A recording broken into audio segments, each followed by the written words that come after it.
Hello everyone. ರಾಸಾಯನಿಕ ಸಮೀಕರಣಗಳು ಪಾಠದ 8ನೇ ಪ್ರಶ್ನೆಯನ್ನ ನೋಡೋಣ. ಸಿಲ್ವರ್ ನೈಟ್ರೇಟ್ ಸೂರ್ಯನ ಬೆಳಕಿನ ಉಪಸ್ಥಿತಿಯಲ್ಲಿ ಬೂದು ಬಣ್ಣಕ್ಕೆ ತಿರುಗುತ್ತದೆ, ಯಾಕೆ ಅಂತ ಕೇಳ್ತಾ ಇದ್ದಾರೆ.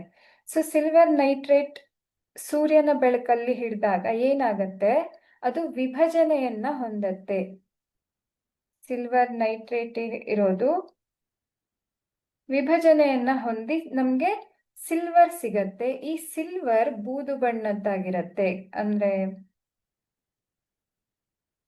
ಇದು ಬೂದು ಬಣ್ಣ ಇರೋದಕ್ಕೆ ನಮ್ಗೆ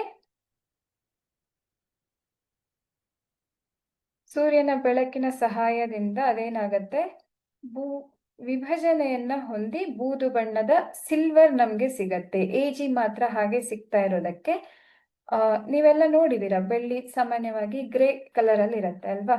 ಸೊ ಇದು ಸಿಲ್ವರ್ ಮಾತ್ರ ಸಿಗೋದಕ್ಕೆ ನಮ್ಗೆ ಇದೇನಾಗಿರತ್ತೆ, ಬೂದು ಬಣ್ಣದ ಒಂದು ವಸ್ತು ನಮ್ಗೆ ಸಿಗೋದು.